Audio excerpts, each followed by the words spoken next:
telling Caitlin it's just an absolutely gorgeous day here. It's about 80 degrees. The trees have all leafed out. Everything's sunny. The dogwoods and the redbuds are blooming. It's kind of hard to stay inside of the house right now. But nevertheless, here we are. So we are, what's that old song? Headed toward the last roundup. We're headed towards the last roundup. We only have three more sessions to go, and we'll be done if our study of the American West. And so the next three sessions are going to be about how kind of the West ended, the Old West, and it transitioned into the 20th century. So today, we're going to look at some of the last of the old outlaws. These were some of the guys that came along right at the end of the Old West, and you probably heard of some, you probably haven't heard of some. So it'll be kind of an interesting day, I think, for you to see what's going on. So I always start with the painting, another Andy Thomas painting, and this is the Wild Bunch. That was Bill Doolan's gang out of Oklahoma, and he painted the Wild Bunch as they had been robbing a train and burned it up. Probably blew the thing up with dynamite. It's a pretty interesting painting there. You know, always love Andy Thomas's paintings. They're so realistic, and you can most see it happening. Andy is, I live in Springfield. Andy lives in Carthage, which is only about 40 miles from here. And he's just a terrific painter. I wish I owned some of his paintings, but they're a little bit too rich for my blood anymore. So, how did the West end? Well, sometimes history ends with a bang. Sometimes there's something that happens like the signing of the Declaration of Independence or the bombing of Pearl Harbor or the signing of the armistice in World War II on the USS Missouri. More often than not, though, history kind of ends with a whimper. It just kind of just fades away. That I'm talking about historical, periods of time, and that's kind of what happened at the Old West. There's no big event that says, here we are, we're at the end of the Old West. You were still having outlaws running around in the 1920s that got their start in the Old West, believe it or not. So, it just really kind of faded away in a way. By 1900, most of the old shooters, the gunfighters, the outlaws were all dead for the most part. The cowboy era was over. There wasn't any more cow towns like Dodge City to amount to anything. The Indian wars were over. We had pretty well pacified the Indians and put them on reservations. The frontier, as it had been, was no longer in existence. People had begun to settle the frontier in massive numbers. So, kind of like us, we just kind of have an old, we're just kind of worn out, and that's the way the Old West was. It just kind of wore out. But there's still a few gasp air left in us old codgers. So, the Old West was the same way. It kind of had a few gasp of air left. So, let's look at some of these old gangs. One of the more notorious ones was the Wild Bunch. You probably heard about that. They made a movie about the Wild Bunch back in I think it was 1960s. The head of the Wild Bunch was Bill Doolan. He had actually been part of the Dalton gang. Remember, I talked to you about the Dalton gang that tried to, they followed in the footsteps of Jesse James and tried to be the second coming to Jesse James. They were going to rob two banks at once in Coffeyville, Kansas. Unfortunately, didn't work out too well, and they ended up killing four of the Dalton gang members in what was called Death Alley. But some of them got away, and one of them that got away was Bill Doolan. So Bill Doolan went back out into Oklahoma, and he started his own gang. And by the late 1890s, he kind of had the largest outlaw gang that was still around. And he was roaming around the Oklahoma Indian Territory, Kansas, Arkansas. They were robbing banks, railroads, and they were pretty much wreaking havoc all over the Indian Territory in Kansas and Arkansas in that area. Well, finally, Judge Parker, the hanging judge out in Fort Smith, Oklahoma, Remember, we talked about having what was called as three guardsmen, Tillman, Matson, and Thomas. They were U.S. Marshals. And he told them, he said, guys, we need to put an end to this. So he sent them into the Indian Territory with instructions that they were supposed to get rid of the gang, not bring them in for trial, get rid of them. And that's what they did.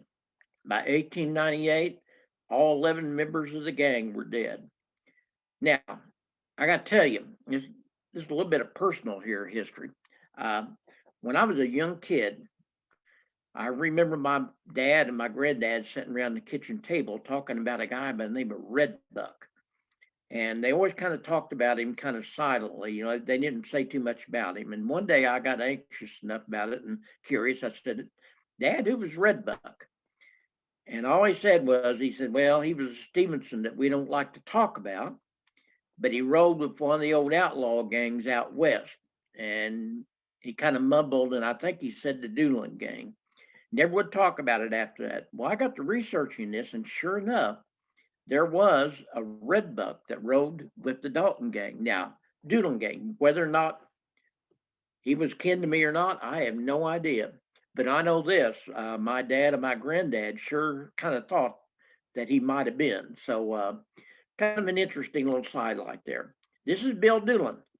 Bill wasn't a bad looking guy. You know, this is one of his photographs when he kind of cleaned up. But unfortunately, poor old Bill didn't look too good there at the end. I don't know how many bullet holes you count, but I counted about 1, 2, 3, 4, 5, 6, 7, 8, 9, 10, 11, 12, 13, 14, 15, 16, about 17 bullet holes there. They did old Bill in pretty good. So, you know, that's Bill. That's kind of how it ended for Bill. Now, there was one more outlaw gang, and I'll bet you everybody's heard of this bunch. It was called the Hole in the Wall gang, but it was more appropriately called the Butch Cassidy Sundance Kid gang.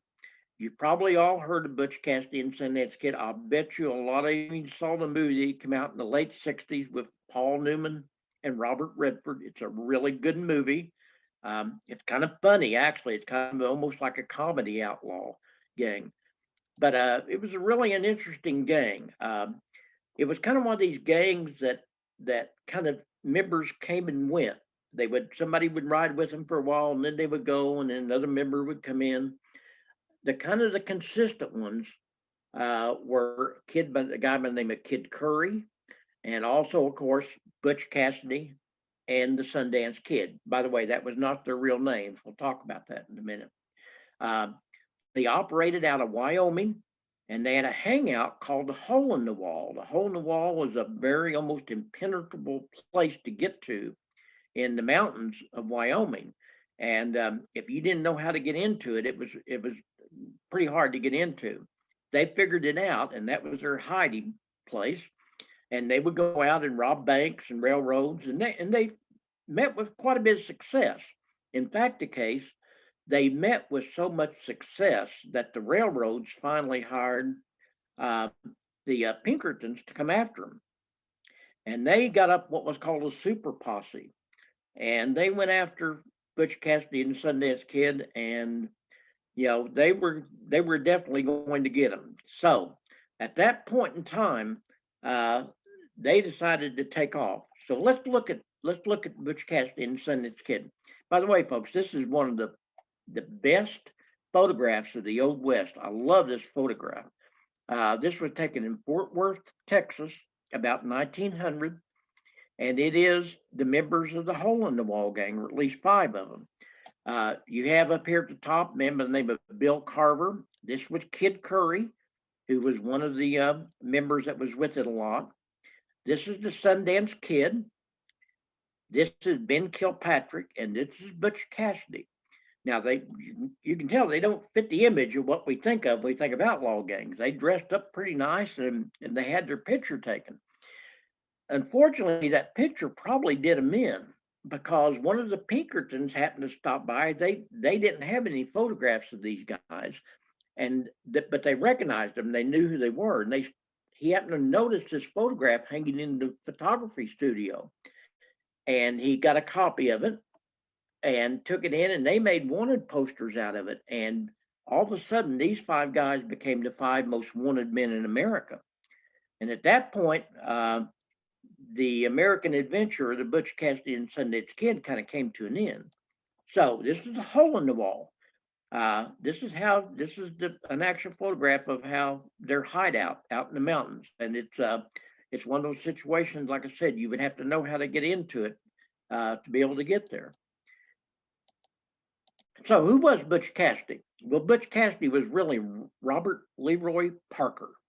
He was born in Beaver Lake, Utah, 1866. He was a Mormon, and basically he grew up and decided he didn't want to be a Mormon anymore, left his home, got in with a bunch of rustlers led by a man by the name of Mike Cassidy, and he was kind of a surrogate dad to Parker, so he ended up taking his last name. And since he was a part-time butcher, when he wasn't rustling cattle, he got the nickname Butch. So before we know it, Robert Leroy Parker started being named Butch Cassidy. That's how he got the name. 1894, he served a 2-year term in Wyoming for rustling. And upon his release, he pretty much fell in with the Hole in the Wall gang. And from that point on, kind of was the leader. Really wasn't any one particular person that was the leader, but if one of them would be called a leader, it probably would have been Butch. That's when the gang started chasing them with their super posse. Finally, he and his companion, Harry Longabaugh, who was the Sundance Kid, decided to go to South America. So who was this? Well, there's Butch Cassidy. That's another photo of Butch when he was a young man. So who is the Sundance Kid? Well, Sundance Kid was Harry Longabaugh. He was born in Pennsylvania, of all places. And he went out west as a teenager, wanted to be a cowboy like a lot of people did. Fell in with the rough bunch, fell in with the hole in the wall, became a rustler and a robber, got caught rustling, ended up serving a 2-year term in the Sundance, Wyoming jail, thus the Sundance Kid. So that's how Butch Cassidy and the Sundance Kid got their name. By the way, I've been in Sundance, Wyoming. There's not much to it. It's kind of a hole in the wall, literally. Okay, so not much there, but I've seen the jail; it's still standing. So anyway, these guys fell in with each other. They started robbing, and they got being chased by the Pinkertons, and they decided that the best thing they could do would be to head to South America. Now, you might say, what in the world were they thinking? Well, they kind of realized the old West was over. And they thought, hey, let's go down to South America where they won't know us. And we'll go to Bolivia where there's a lot of mining going on. And there was. And maybe we can get rich down there. So they actually take off. They go to New York City. They hang around New York City for a couple of weeks till their ship leaves. They take with them a mysterious young woman by the name of Etta Place. I'll tell you a little bit about Etta in a little bit. And she never really participated in the robberies here in America. She kind of was their hideout. She hid them out sometimes. But she went with them to South America for a while, and then she left and came back to the United States and just disappeared in the history. I'll tell you a little bit more about Etta in a few minutes. This is the Sundance Kid. Pretty handsome looking man. Yeah, pretty nice looking guy. So they go to South America and they get down there and they live for about 3 years off their ill-gotten gains or bank robbery and stuff like that from America. And they live a pretty good life. But then the money runs out. And then they get really stupid. They decide they're going to start robbing banks and trains in South America, in Bolivia. Now, let's think about this. This is the early 1900s. How hard would it be to identify two white men in Bolivia robbing a train? It wasn't very hard. There wasn't a whole lot of North Americans down there. And so sure enough, it was only a matter of a very short time before they got cornered in a little town called San Vicente, Bolivia. And the story goes that the Bolivian federales ended up cornering him in a building and killing him. Now, That's the story.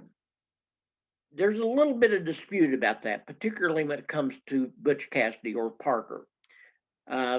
Parker's family later swore up and down that he didn't get killed, that he survived, that he returned to the United States, and he lived in 1929, where he died out in the state of Washington. They've got some evidence of this. So, we really don't know for sure if Butch Cassidy and Sundance Kid died in Bolivia or not. We think they did, but there's a little bit of, reason to believe that they might have actually got out of there, or at least Parker. This is the last photograph that we have of him. This is Butch, and that's the Sundance Kid right there. Butch is one the white, getting ready to saddle up the mule. Those are mules, not horses. And this is the Sundance Kid sitting on his mule. So, who is Etta Place? Etta Place is one of the most mysterious women of the Old West. We don't know anything about her. We don't know if that was her real name. We don't know where she came from. We don't know anything about her, except that she did accompany them to Bolivia and stayed with them for a while. So she was primarily the girlfriend of the Sundance Kid, although there's some, reason to believe she might have been the girlfriend of both of them at one time or the other, simultaneously. Who knows? It was the Old West. Things were kind of weird back in those days. She may have been a teacher. She may have been a prostitute. She may have been both. We just don't know.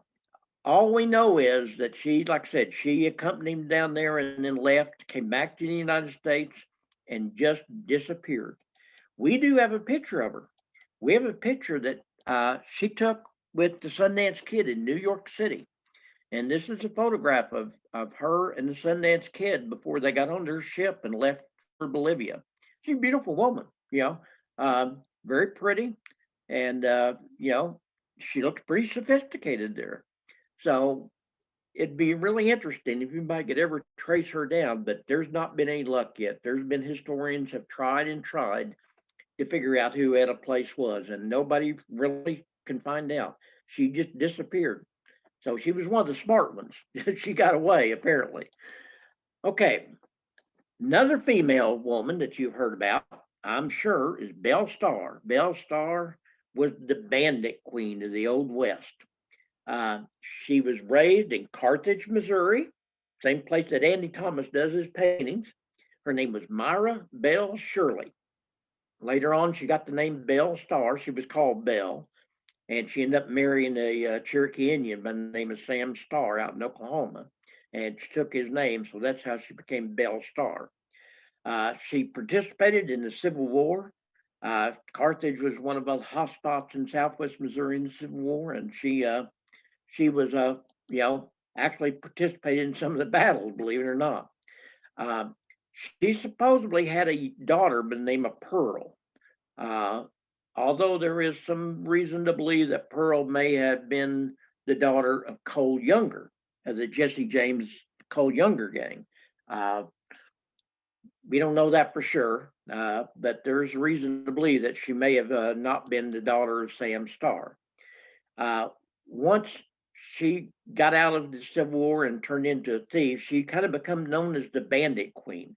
And she had a ranch out in Oklahoma, and it was a hideout for the bandits. And they would come in and hide out, and she would put them up. No doubt Jesse James and Cole Younger stayed there. And some of these other gangs did, the Dalton gang. She was kind of the person that was kind of the hideout of it. She wasn't a ringleader or anything. She was just, she was just the, well, in the 20s, they called them malls, but you've heard that term before. Well, finally, Isaac Parker, again, the hanging judge, he was trying to clean up Oklahoma, and he said, let's go get this woman. We need to bring her into custody. Now, that was kind of unusual. Most outlaws were men. Almost all outlaws were men. But so he ordered his people to go out and get her, and they brought her in, and she did serve 6 months in jail. Got out of jail, went back out there, and just continued on to her life of crime. Finally, We don't know for sure who, but in 1892, she was killed by one of her boyfriends. Might have been Jim July, might have been Blue Duck.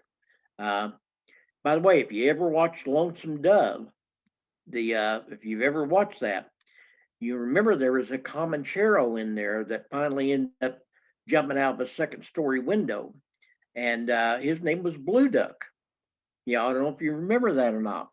And of course, the guy, the sheriff of Fort Smith, that was chasing his wife all over the West, who fell in with a bunch of buffalo hunters, was named July. So the guy that wrote Lonesome Dove kind of took these names from Belle Starr's history here. There's one more female outlaw I want to talk about. By the way, this is Belle Starr. This is her up here. This photograph, I believe, was taken in Carthage, you know, right after the Civil War. And you can tell she got her gun on. She's not exactly a handsome looking woman, but I guess, uh, her outlaw ways must have been important to the men. So there's one more woman I want to talk about, and she is a really interesting character. Her name is Pearl Hart. Pearl Hart was born into a really well to do family in Chicago in the late 1800s. And 22 years old, she visits the World's Fair in Chicago in 1893 and visits the Wild West show. Buffalo Bill was putting on the Wild West show. And she absolutely fell in love with the Wild West. And she decides she's going to go out west and be a cowgirl. Now, folks, I don't have to tell you, it was rough enough for men to go out west and survive. She was 22. She was extremely small. She was only about 4'10", weighed about 90 pounds. Cute as a button. We have a picture of her. You might imagine what happened to poor old Pearl. She got out there and she fell into some bad people. And, her life went bad pretty fast. It's kind of a sad story, really. Fell in with a guy by the name of Joe Boot. By the way, another Lonesome Dove character.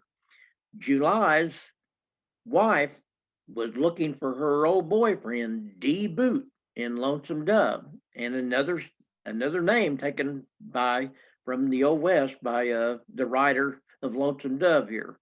So Pearl Hart took up with the guy by the name of Joe Boot, and he convinces her to rob a stagecoach with him. And so they do. She cuts her hair short. She dresses up as a man, but people immediately realized it was her because, like I said, she just, she didn't look like a man, I'll be honest. And she was very small and she was cute. And even though she had her hair cut short and was dressed as a man, they got back into town. And everybody said, well, that's Pearl. We know who that was. They go and get her. They put her in jail, put her in the Yuma prison out in Arizona.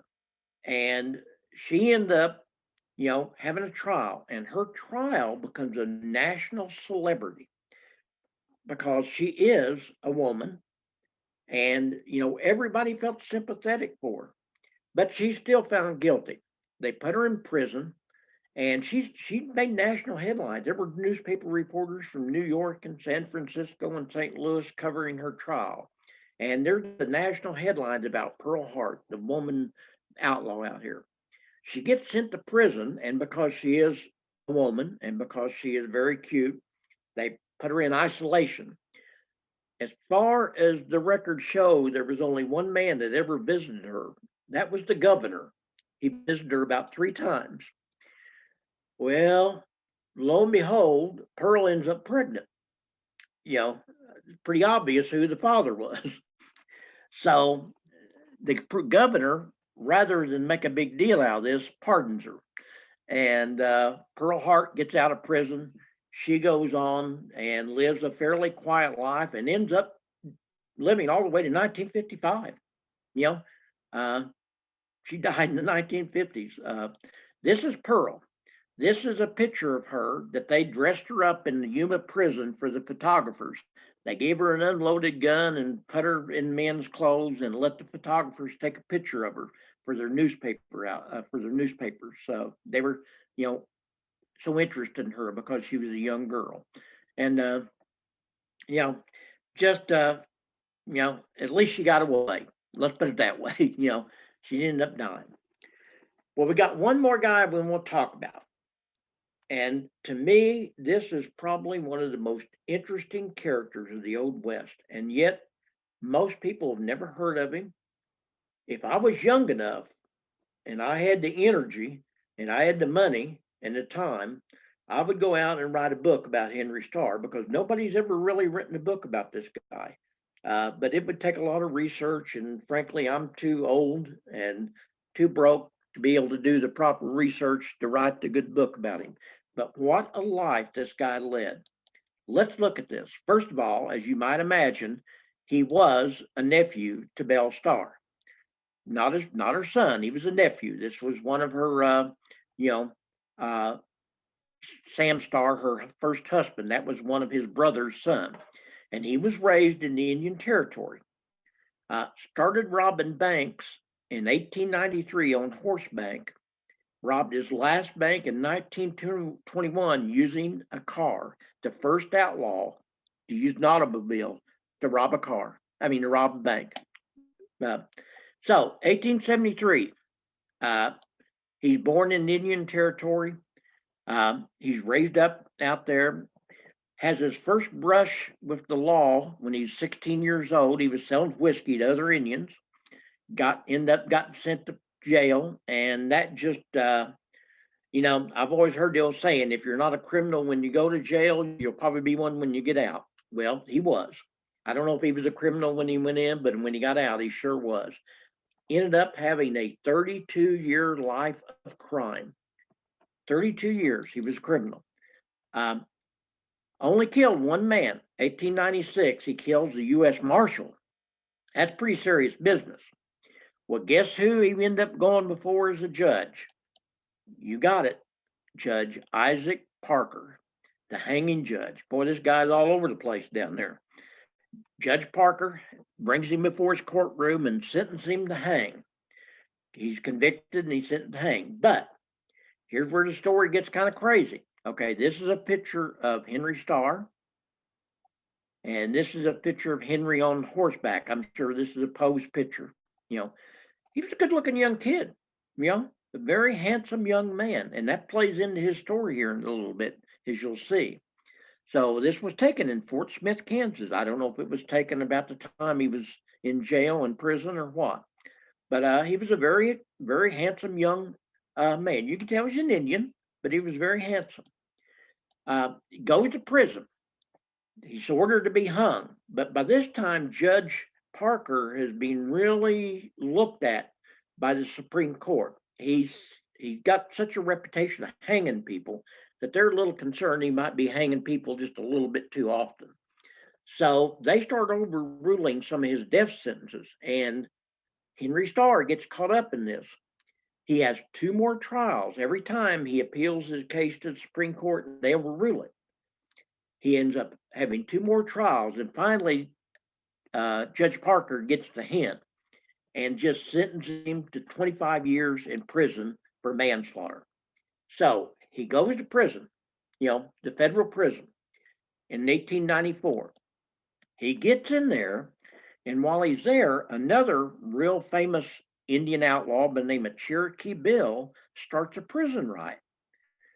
And since Henry is a fellow Cherokee, he ends up helping put the riot down. He goes in, he talks to Cherokee Bill. He's able to persuade him that this isn't a good idea, that they need to stop. I think there's some guards that got killed, and Henry Starr is kind of credited with stopping the riot. Ends up reaching the attention of President Theodore Roosevelt. So Roosevelt is so impressed, he gives him a pardon. So he pardons him out of prison after being sentenced there for killing the U.S. Marshal. Henry Starr goes home, gets married, has a son, names his son Theodore Roosevelt Starr. He's so happy with the president for letting him go that he decided he's going to name his son after it. Unfortunately, poor old Henry couldn't stay out of jail. So he starts it up again, ends up getting back in prison in 1908 for some more crimes. And by this time, He's pretty literate.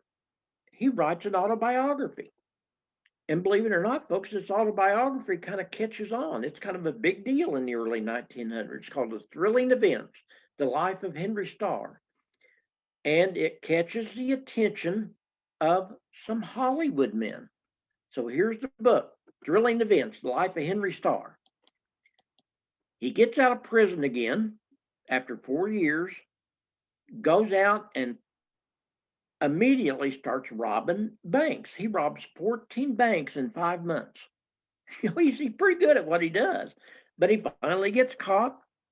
There's a reward on him for $5,000, dead or alive. He gets caught. He's sentenced back to prison. He pulls the only double bank robbery in history in Stroud, Oklahoma. Nobody else ever robbed 2 banks at once but Henry Starr. And this is where he gets caught. So he gets caught. He goes back to prison. And sure enough, within about a year or so, he gets pardoned by the governor. Because once he gets into prison, he kind of becomes a model citizen. He's so charismatic and so able to talk as a good story that they all fall for it. They let him out of jail again 3 times. By this time, you would think Henry kind of had got it figured out. No. But Henry goes out west to Hollywood because some of the new movie producers, they get a hold of this book and they think, let's make a movie of this guy's life. So they do. They make him into a movie star. He's in like 3 or 4 silent Western movies. They're pretty, they're pretty popular. They make quite a bit of money. They offer him a contract. They say, hey, we're going to make you into a big movie star. You got to stay out here. But Henry says, no, I think I want to go back to Oklahoma. I'm not happy in Hollywood. He goes back to Oklahoma, and guess what he does? He starts robbing banks again. His life is just unbelievable. He goes out west, stars in movies. The most famous one's A Debtor to Prison. Goes back to Oklahoma. Finally, February 18th, 1921, he's in Harrison, Arkansas. He's going to rob a bank. He gets a brand new car. He goes into the People's State Bank of Harrison, Arkansas. The first time anybody has ever used a car in a bank robbery. Up to this time, bank robberies had just been pulled either on foot or out west with people riding horses. Henry drives up in front of the bank in a brand new car and gets out with a submachine gun and robs the bank. Unfortunately for Henry, he gets shot. Some marshals are around, they shoot him, and he dies 4 days later. Boy, what a waste of a life. This guy had more chances to make it big than most people. They said that his last words, his wife and his boy was by him, and he said his last words were that he was pretty proud of his life. He said, I've robbed more banks than any man in America, and then ends up dying. But what a life. And you can kind of see why I wish somebody'd write a book about this guy. It would be a really interesting book. This is the movie poster for his movie, Henry Starr in A Debtor to Law. I don't know if there's any copies of the movie left. I've tried to find them on the internet, but I've not been able to find it. I always thought it'd be interesting to see exactly what the movie looked like. But that was the movie. So this is the last of the old outlaws. I always end up talking about a movie to watch or a book to read. The book, it's called The Last Outlaws, The Lives and Legends of Butch Cassidy and the Sundance Kid by Tom Hatch. It's a pretty good little book. I've read it. Not bad. Of course, the movie, gosh, I can't believe this movie was made in 1969. It seemed like it was just yesterday I saw this movie in a movie theater for the first time. I remember laughing, thinking, golly, I've never seen a movie like this, a Western. They just don't make Westerns like this. They're singing in it, and, it's funny. There's a lot of laughs. It's a pretty entertaining movie if you've never watched Butch Cassidy and the Sundance Kid. Got 2 really good actors in it, Paul Newman, Robert Redford. Of course, Newman is dead. Redford's still going. He's kind of like some of the rest of us. He's kind of getting over the hill, but nevertheless, he's still out there making movies, or at least trying to. So next week, we're going to talk about Buffalo Bill. Buffalo Bill is the ultimate symbol of the Old West transferring into the New West. With him, of course, was the story of Little Sure Shot, Annie Oakley. We'll talk about Annie Oakley. We'll talk about a couple of other characters in this period of time. And then the week after that, we're going to finish it up. And it really will be the last roundup in about 2 weeks. I do have something in preparation. I'll talk to you a little bit more about that in a couple of weeks, but they've kind of talked me into going ahead and continuing on. So I'm going to do something else. It will be totally different than this. It won't be the same. I've told the story of the Old West, so we'll go into another area, but hopefully you'll be interested in it, and we'll go from there. So kind of ended early today. This is kind of a short session, so I appreciate it. Hang in there, and we will see you next week. Bye-bye.